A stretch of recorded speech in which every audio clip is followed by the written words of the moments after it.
నమస్తే, నేను మీ కుప్ప పద్మిని. ఇన్నాళ్ళు మీ సపోర్ట్ ని నాకు అందిస్తూ, మీ ప్రేమని నాకు అందిస్తున్న ప్రతి ఒక్కరికి కృతజ్ఞతలు. ఇప్పుడు చూడబోతున్న ఈ వీడియో కూడా ఖచ్చితంగా మీకు ఉపయోగపడుతుంది.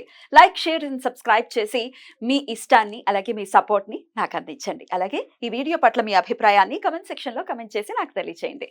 నమస్తే, వెల్కమ్ టు అవర్ ఛానల్. నేను పద్మిని. ప్రస్తుతంతో పాటు ప్రముఖ ఆధ్యాత్మికవేత్త, వేద పండితులు, ఆగమ కేసరి, శ్రీ విద్య స్పిరిచువల్ సొసైటీ వ్యవస్థాపకులు చిర్రావురి శ్రీరామ శర్మ గారు మనతో పాటు ఉన్నారు. మాట్లాడదాం. నమస్కారం అండి.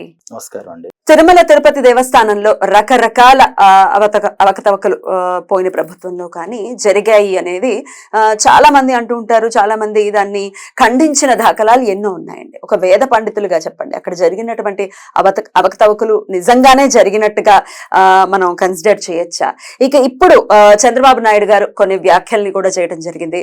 తిరుపతి లడ్డు విషయంలో ఆ నెయ్యిని ఎవరైతే సరఫరా చేశారో దాంట్లో జంతువుల కొవ్వుని మిక్స్ చేసినటువంటి, అంటే చాలా ఇబ్బందికరమైనటువంటిది. అది చెప్పడానికి కూడా చాలా బాధాకరం. ఎందుకంటే స్వామివారి కైంకర్యాలకు లేకపోతే స్వామివారి ప్రసాదాలకు ఉపయోగించేటటువంటి ఈ విషయాల్లో ఇంతటి ఘోరమైన విషయం మాట్లాడుకోవటం చాలా చాలా బాధాకరం. ఇది జరిగింది అంటూ ఆయన ఒక కమెంట్ ని చేయటము, దానికి వైసీపీ నుంచి కూడా డెఫినెట్ గా రిప్లై వచ్చింది. ఇది గనక నిజమైతే మేము ప్రమాణం చేయడానికి సిద్ధంగా ఉన్నాం, మీరు మీ ఫ్యామిలీతో ప్రమాణం చేయడానికి సిద్ధంగా ఉన్నారా అని ప్రమాణాల దాకా వెళ్ళారు. అసలు ఎలా చూడొచ్చు అంశాన్ని, జరిగింది అని అనుకోవచ్చా? నమస్కారం. తిరుమల తిరుపతి దేవస్థానం చాలా ప్రసిద్ధం కలిగినటువంటి ఒక దేవస్థానం. అందరి దృష్టి కూడా దాని మీదే ఉంటుంది. జనరల్ గా అక్కడ జరిగే పూజలు ఏంటి, అన్ని ఎలా చేస్తున్నారు ఏంటి. ఎందుకంటే ప్రపంచంలోనే అత్యంత ధనికుడు వెంకటేశ్వర స్వామి. మరి అంత ధనికుడికి ఎంత చక్కగా జరగాలి ప్రతిదీ అని మనం గమనించాల్సింది. ప్రభుత్వాలు పక్కకు పెడితే, ఈ పార్టీలు ప్రభుత్వాలు అనేవి ఒక దేవాలయ నిర్వహణం అనే చేయడం కోసమే కార్యనిర్వహణాధికారి అని అక్కడ ఒకరిని పెడతారు. అలాగే ధర్మకర్త అనేటటువంటి చైర్మన్ అనేటువంటి పెడతారు. ప్రభుత్వం డైరెక్ట్ గా దాన్ని చూడలేక కాదు, దేవాలయం యొక్క కట్టుబాట్లు, పూజ ప్రసాద పద్ధతులన్నీ కూడా అది తెలుసున్న వాళ్ళు చూస్తే దాంట్లో మనకి ఒక శాస్త్రీయత అనేది ఉంటుంది. దానికోసమే ధర్మకర్త అని ఆయన పేరు. అంటే ఇక్కడ జరుగుతున్నవన్నీ ధర్మాలు సరిగ్గా జరుగుతున్నాయా లేదా అని చూడాలి. మనం దేవాలయాల్లో నాట్ ఓన్లీ ఇన్ తిరుపతి, ప్రతి దేవాలయంలో కూడా ఇటువంటివి చాలా ఎక్కువగా జరుగుతున్నాయి. కారణం ఈ కార్యనిర్వహణలో లోపంగా మనం గమనించాలి. ఇప్పుడు తిరుపతిలో జరిగినటువంటి విషయం జరిగిందా లేదా అనేటటువంటి విషయాన్ని వీళ్ళు జరిగింది అంటారు, వాళ్ళు జరగలేదని చెప్తూ ఉంటారు. కానీ మనం జనరలైజ్ గా చూస్తే జరగడానికి ఎక్కువ అవకాశాలు ఉన్నాయి.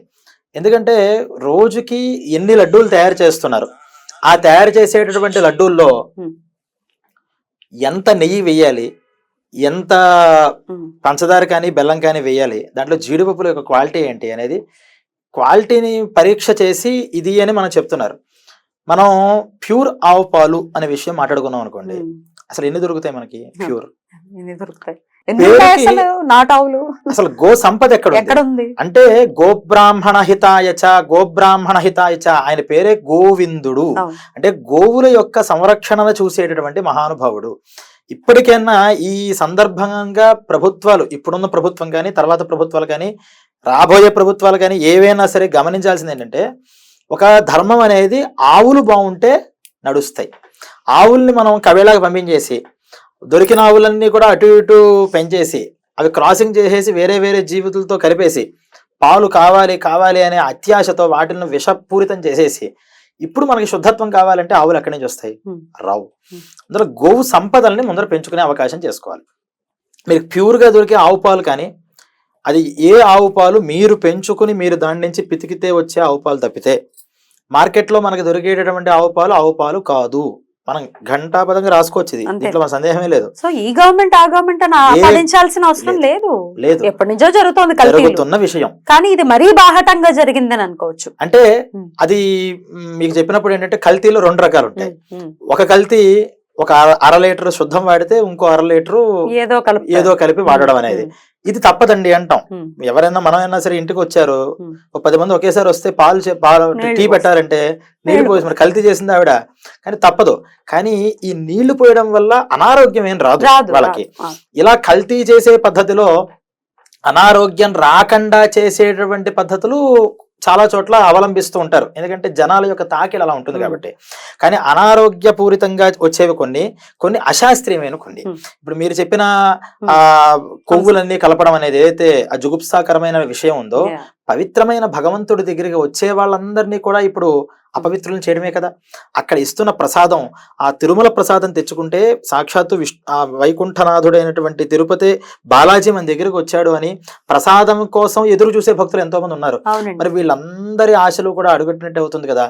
అందువల్ల గోవుల్ని పెంచడం మీద ఇప్పటికైనా సరే టీటీడీ చర్యలు తీసుకుని, అక్కడ మీరు గమనించినట్లయితే పునుగు ఉంది, స్వామివారికి ప్రతినిత్యం పునుగు పెడతారు. ఈ పునుగు ఎక్కడ దొరకట్లా, ఆ పునుగు పిల్లి నుంచి వస్తుంది. టీటీడీ ఏం చేసిందంటే పిల్లిల సంరక్షణ చూసుకుని ఆ పిల్లిని పెంచి దాని నుంచి పునుగు తైలం శుద్ధంగా పెడుతుంది.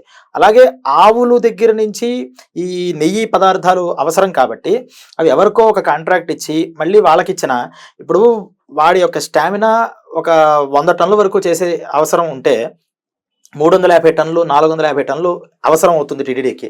ఇప్పుడు ఏం చేస్తాడు, ఆ బేరం పోగొట్టుకోలేక ఆ కాంట్రాక్ట్ మనమే చేజెక్కించుకోవాలనే దాంతో వేరే సోర్సుల నుంచి ఆ నెయ్యిని సప్లై చేయడం స్టార్ట్ చేస్తాడు. అక్కడ మనకి ఇదంతా ఈ కల్తీ అనేది స్టార్ట్ అవుతుంటుంది. బట్ ఎంతో కొంత వాళ్ళకి అవగాహన ఉంటుంది కదండి, ఇక్కడ కల్తీ జరుగుతోంది అని చెప్పి. దాన్ని అంత నిర్లక్ష్యం చేయడానికి వెనకాల ఉన్నటువంటి కారణం ఏమై ఉండొచ్చు, ఒకవేళ జరిగి ఉంటుంది? ఆ వెనకాల ఉన్నటువంటి కారణాల్లో కూడా ఇక్కడ ఈ విషయంలో పెద్ద అది ఆర్గనైజేషన్, చిన్న విషయం కూడా అక్కడ ఒకళ్ళకి తెలిసిన విషయం కాదు, అందరికి అన్ని విషయాలు తెలిసేది కూడా కాదు. అసలు ఈ కాంట్రాక్టర్ దగ్గర నుంచి వస్తుంది నెయ్యా కాదా అనేటటువంటి విషయాన్ని చూసుకునేది అక్కడ చిన్న అధికారి ఎవరో ఒకళ్ళు ఉంటారు. వాళ్ళకిను అవతల కాంట్రాక్టర్ దగ్గరికి ఉన్నటువంటి ఒక చిన్న అవగాహనతో అది నడిచిపోతుంటుంది.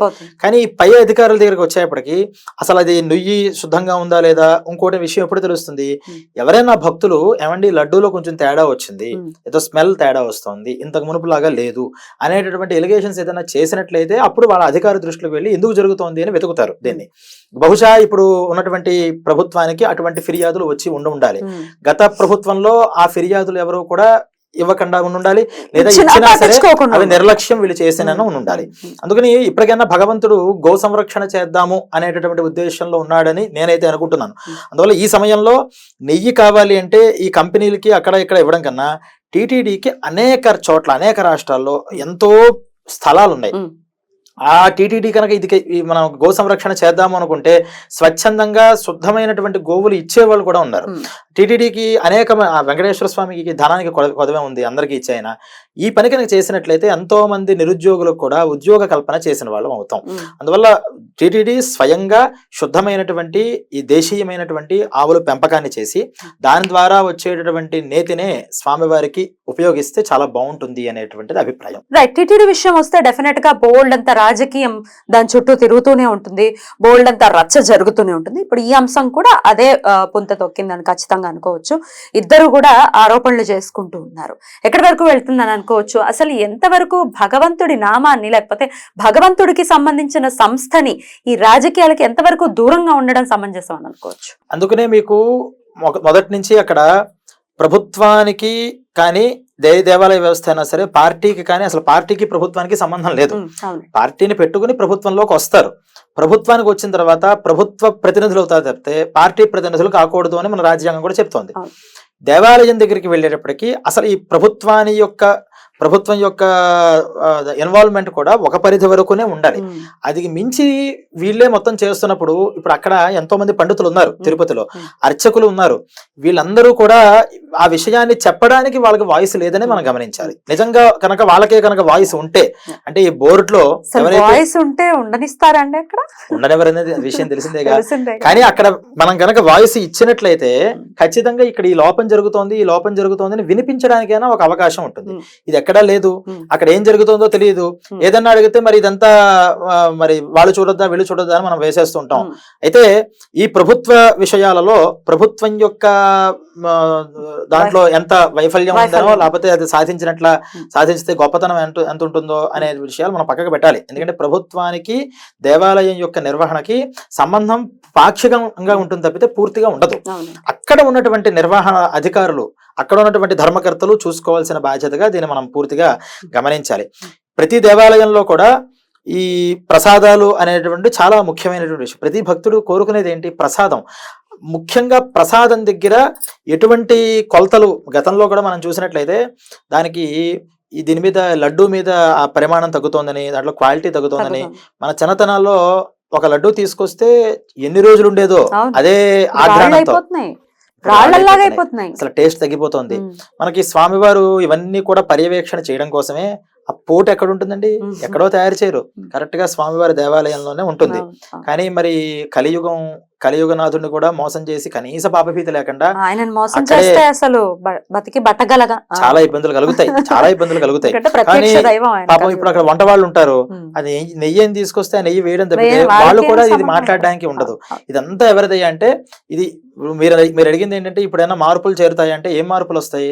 ఇంతకు మునుపు ఒక కంపెనీకి కాంట్రాక్ట్ చేసుకుంటే ఇప్పుడు వేరే కంపెనీతో మళ్ళీ కాంట్రాక్ట్ చేసుకుంటారు. కంపెనీలు మారుతాయి, పేర్లు మారుతాయి, సిస్టమ్ మారుతుంది కదా అక్కడ.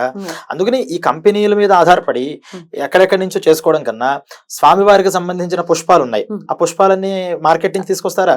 స్వామివారు అక్కడ ఒక ఉద్యానవనం వేసి అక్కడి నుంచి తెచ్చుకుంటున్నారు. అలా స్వామివారికి మనం ఒక చిన్న రాజ్యాన్ని పరిపాలించే మహారాజు గారే ఎక్కడ ఏ వస్తువో కొనుక్కోరు, వాళ్ళే అన్ని తయారు చేయించుకుంటారు. అటువంటి బ్రహ్మాండ నాయకుడు ఆయనకి ఏం తక్కువని ఈ నెయ్యి, ముఖ్యమైన నెయ్యిని ఎక్కడెక్కడి నుంచో కొనాల్సిన అవసరం. కాబట్టి టీటీడీ స్వయంగా నెయ్యిని ఉత్పత్తి చేసి అది కనుక పెడితే ఇంకా వాళ్ళ మీద వీళ్ళ మీద మనం అభియోగం వేయక్కలేదు. ఈ వ్యాపారస్తులు ఎవరైనా సరే ఒక డిమాండ్ అండ్ సప్లై మీద నడుస్తుంటుంది కాబట్టి ఎక్కువ డిమాండ్ ఉన్నప్పుడు సప్లై చేయలేని పరిస్థితుల్లో కల్తీ అనేది ఖచ్చితంగా చేస్తారు. ఆ కల్తీలలో చేయాల్సిన మోతాదు కన్నా ఎక్కువ సప్లై చేయాల్సి వచ్చినప్పుడు ఆ కల్తీలో కూడా మళ్ళీ కల్తీ జరుగుతుంది. ఆశ్చర్యం ఏంటంటే పూర్వం డాల్డాలో ఇంకోటో నూనెలో కలిపేవారు, ఇప్పుడు ఏది మనకు చూస్తుంటాం కదా. అసలు సన్ఫ్లవర్ ఆయిల్, ఈ గ్రౌండ్ నట్ ఆయిల్ ఇదంతా పెద్ద స్కామ్ అని మనకి ఇప్పుడంతా చెప్తున్నారు. కానీ మీకు నాకు తెలియదా? కానీ మనం వెళ్ళి మళ్ళీ షాప్ లో అవే కొంటాం. ఎందుకంటే ఇంకో కొనే ఆప్షన్స్ మనకు కనిపించట్లా, ఆ రేట్లు ఏమో అందుబాటులో ఉండట్లేదు. కాబట్టి ఏదో ఒకటి నూనె కదా అని అందరూ తెలిసినా దాన్నే వాడుతున్నారు. కొంతమంది మారడానికి ప్రయత్నం చేసుకుంటున్నారు. వాడకం తగ్గించుకోవాలి. మనం మార్చుకోవాల్సింది ఏంటంటే 10 లీటర్ల నూనె అవసరం అవుతుంది అనుకుంటే 10 లీటర్లు గ్రౌండ్ నెట్ కొంటే ఇంత అవుతుంది కదా అని క్యాల్కులేషన్ వేసుకోవడం కన్నా 3 లీటర్లు అవ్వకూడదు, ఇవే డబ్బులకి వస్తాయి కదా. అలా శుద్ధమైన అందుకని గంగి గోవు పాలు గరిటెడైనను చాలు, అది గోఘృతం ఎంత ఉన్నా చాలు దాంట్లో. ఈ లడ్డూ ప్రసాదం యొక్క పరిస్థితులను మనం చూసుకున్నప్పుడు ప్రసాదాలు ఇన్నే ఉన్నాయి కాబట్టి ఇంతవరకునే మనం చేయగలుగుతాం. మిగతా ప్రసాదాలు ఏవైతే ఉన్నాయో అన్న ప్రసాదాలుగా తీసుకెళ్ళండి అంటే భక్తులు ఫస్ట్ లో ఒప్పుకోకపోయినా తర్వాత మెల్లమెల్లగా అర్థం చేసుకోవడానికి ఒక అవకాశం ఉంటుంది. వచ్చిన అందరు భక్తులకి లడ్డూలు ఇవ్వాల్సిందే, ఎవరు ఆర్జీ పెట్టినా సరే వాళ్ళకి 100 లడ్డూలు 1000 లడ్డూలు పంపించాల్సిందే అని పెట్టినప్పుడు దానికి హద్దు పొద్దు ఎక్కడ డెఫినెట్ గా ఇట్లాంటివి జరుగుతాయి. అయినప్పటికీ శిక్ష పడుతుందా ఇట్లాంటి, మరి ఇది డెఫినెట్ గా చాలా అపరాధమే. మరి శిక్ష పడుతుందా లేదా అంటే అది భగవంతుడికే వదిలేయాలి. ఎందుకంటే భగవంతుడు ఖచ్చితంగా ఆయన దృష్టిలో ఉన్నప్పుడు ఆయన కలియుగ నాథుడు కాబట్టి కలియుగంలో ఉన్నటువంటి మానవుల్ని ఉద్దేశించి కొంతవరకు చూస్తాడు. కానీ శృతి మించినప్పుడు ఖచ్చితంగా ఆయన ఒక బుద్ధి చెప్తాడు, ఒక పోటు పొడుస్తాడు. అలాంటి వాటిని మనకు జోలికి వెళ్లకుండా ఉండాలి. ఎనీవేస్ అసలు ఈ అంశం ఎక్కడి వరకు వెళ్తుంది అనేది డెఫినెట్ గా ఆసక్తికరంగా మారుతోంది. ఇట్లాంటివి బ్యాన్ చేయటమే కాదు, అలా సప్లై చేసిన వాళ్ళకి శిక్ష కూడా పడాలి అని కోరుకుంటూ కృతజ్ఞతలండి. నమస్తే అండి.